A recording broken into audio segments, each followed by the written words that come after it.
उनके पास डिग्री है लेकिन काम का अनुभव नहीं है, सपने हैं लेकिन उन्हें पूरा करने का औजार नहीं है, और इस भीड़ में युवा कहीं ना कहीं भटक रहा है।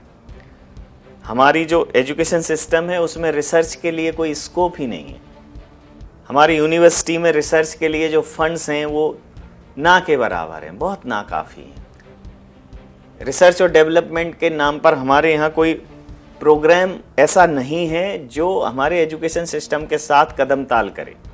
दूसरा, हमारा जो सिलेबस है, हालांकि नई शिक्षा नीति के बाद बहुत कुछ चीज़ें बदली हैं, लेकिन अभी भी हमारा जो पाठ्यक्रम है और जो बाज़ार की डिमांड है, जो कॉरपोरेट की जो नीड है, और जो हमारे कैंपस में पढ़ाया जा रहा है या हमारे कॉलेजेस में पढ़ाया जा रहा है, कॉलेजेस से कैंपस में आते ही साथ या कॉरपोरेट से कनेक्ट होते साथ हवाइयाँ उड़ जाती हैं कि हमने क्या सीखा, क्या पढ़ा है, यहाँ ज़रूरत तो किसी और चीज़ की। बहुत कम लोग हैं जो प्रतियोगिता की तैयारी करते हैं या प्रतियोगी परीक्षाओं में रहते हैं, उसमें सफलता का प्रतिशत 0.1% से भी कम है। कोई YouTube से ही सीखने की कोशिश कर रहा है, लेकिन ये सब फौरी समाधान है।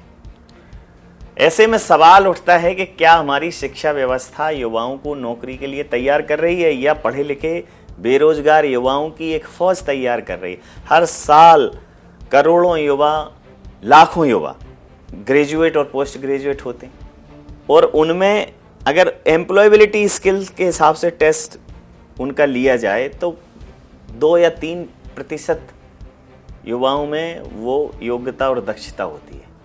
तो हमारी यूनिवर्सिटी, हमारे जो विश्वविद्यालय हैं वो तो डिग्री थमाकर हाथ झाड़ रहे हैं। नीति आयोग ने साफ चेताया है कि यदि एमएसएमई सेक्टर के लिए कुशल लोग नहीं मिलेंगे तो न केवल उद्योग डूबेंगे बल्कि देश की अर्थव्यवस्था भी कमजोर होगी। एक एम्प्लॉयर को एक अच्छा एम्प्लॉय तो चाहिए, और ये कोई दूर की आशंका नहीं है, ये एक नज़दीक आता खतरा है।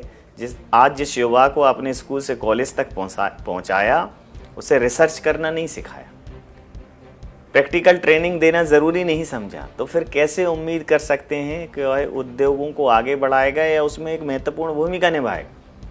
हमारे देश में ITI, पॉलिटेक्निक, स्किल सेंटर सब हैं, लेकिन अधिकांश में न तो ज़रूरी इंफ्रास्ट्रक्चर है, न मशीनें हैं, न ट्रेनर है, न मॉनिटरिंग है। आंकड़े चौंका रहे हैं।